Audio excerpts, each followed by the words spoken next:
بسم اللہ الرحمن الرحیم، اللہم صلی علی سیدنا و مولانا محمد وعلی آلہ وصحبہ وبارک وسلم۔ السلام علیکم، دیار دین میں خوش آمدید۔ اللہ پاک نے سورہ بقرہ کے اندر ارشاد فرمایا، الذین آتیناہم الکتاب یعرفونہ کما یعرفون ابناءہم، کہ اہل مدینہ کے یہودی اور عیسائی وہ اہل کتاب تھے، اللہ پاک نے فرمایا جن کو ہم نے کتاب دی تھی، یہ نبی صلی اللہ علیہ وآلہ وسلم کی ذات گرامی کو ایسے پہچانتے تھے جیسے ولادت سے قبل، ایسے پہچانتے تھے جیسے ماں اپنے بچے کو پہچانتی ہے۔ اللہ پاک نے یہ مثال کیوں دی؟ یاد رکھیں کہ گراؤنڈ میں 1000 بچے کھیل رہے ہوں تو سب کے قد برابر ہوں، تو ماں کی جو اولاد کے ساتھ محبت ہوتی ہے وہ ایسے ہوتی ہے، ان کی جان پہچان اولاد کے ساتھ ایسے ہوتی ہے، ماں ایسے اپنی اولاد کو پہچانتی ہے۔ 1000 بچے ہوں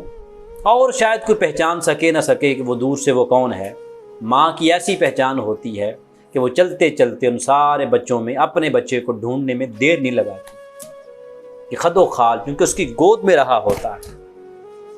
اس نے اسے بچپن سے لے کر بڑے ہونے تک اس کی گود میں رہا، اس نے اپنے سینے کے ساتھ چمٹائے رکھا،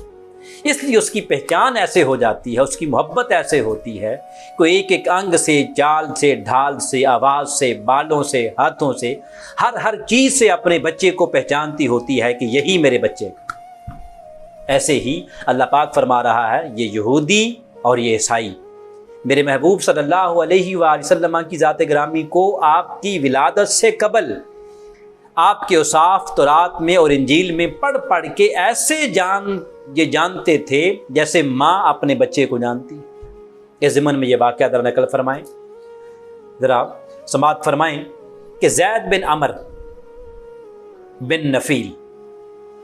وہ ایمان کیسے لائے۔ حضرت عامر بن ربیعہ رضی اللہ تعالی عنہ سے روایت ہے، وہ کہتے ہیں کہ حضرت عامر نے کہا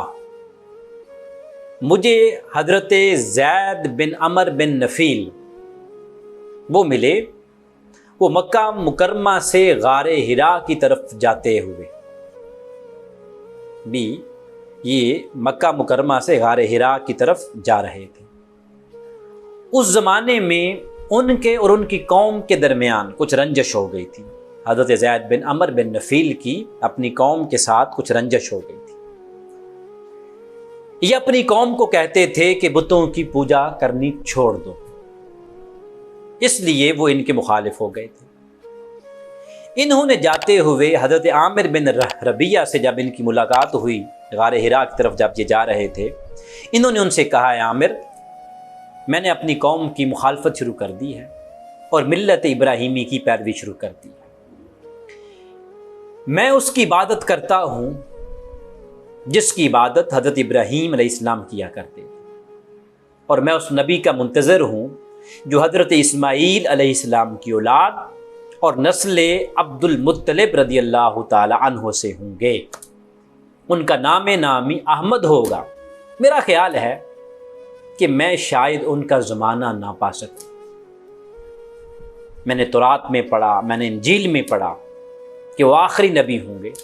میں ان پر ایمان لاتا ہوں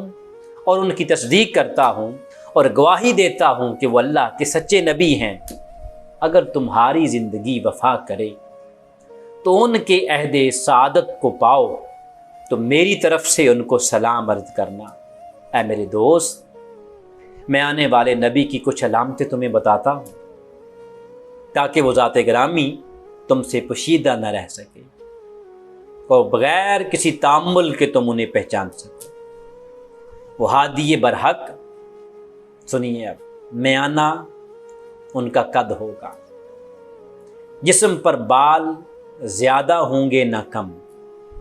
آنکھوں کا رنگ شربتی ہوگا،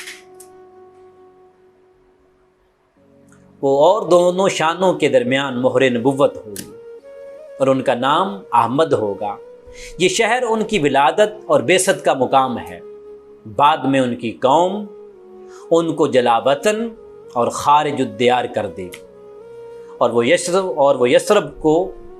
ہجرت کر جائیں گے، پھر باطل حق کے مقابل نہ ٹھہرے گا۔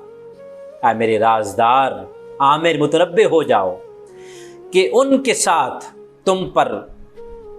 فریب طرز عمل مت اختیار کر بیٹھ، تم ان کے ساتھ کبھی بھی دھوکہ نہ کرنا، ان کے ساتھ کبھی بھی فریب نہ کرنا۔ تم کو معلوم ہونا چاہیے کہ میں دین ابراہیمی کی تلاش میں ملکوں اور شہروں میں گھوما ہوں، ہر ذی علم اور ہر نیک نہاد یہودی اور نصرانی حتیٰ کہ زرتشی بھی جانتا ہے، اور ان سب نے مجھے یہی بتایا ہے کہ یہ دین تو تیرے پیچھے آ رہا ہے، اور انہوں نے تقریباً بالاتفاق یہی علامتیں مجھے سکھائی ہیں جن کو میں نے تمہارے سامنے بیان کر دیا ہے۔ اور وہ بتاتے تھے کہ پس اسی نبی کا آنا باقی ہے، اس سے قبل جس نبی نے آنا تھا وہ آ چکے۔ حضرت عامر رضی اللہ تعالیٰ عنہ نے کہا کہ جب میں نے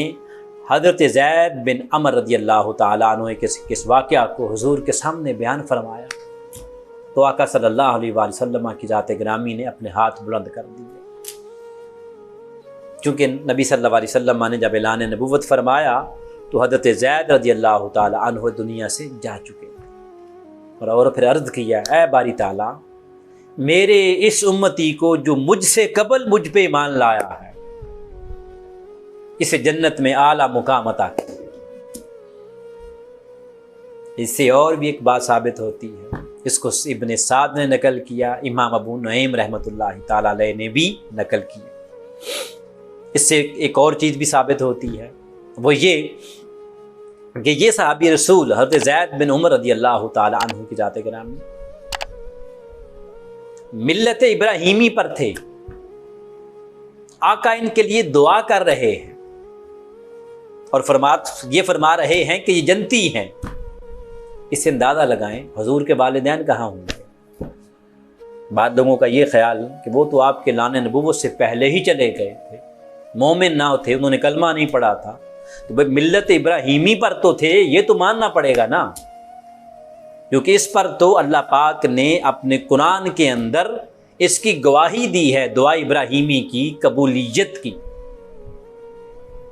پتہ یہ چلا کہ نبی صلی اللہ علیہ وسلم کے والدین کریمین طیبین طاہرین بھی جنت میں ہیں اور اعلیٰ مقام پر۔ والسلام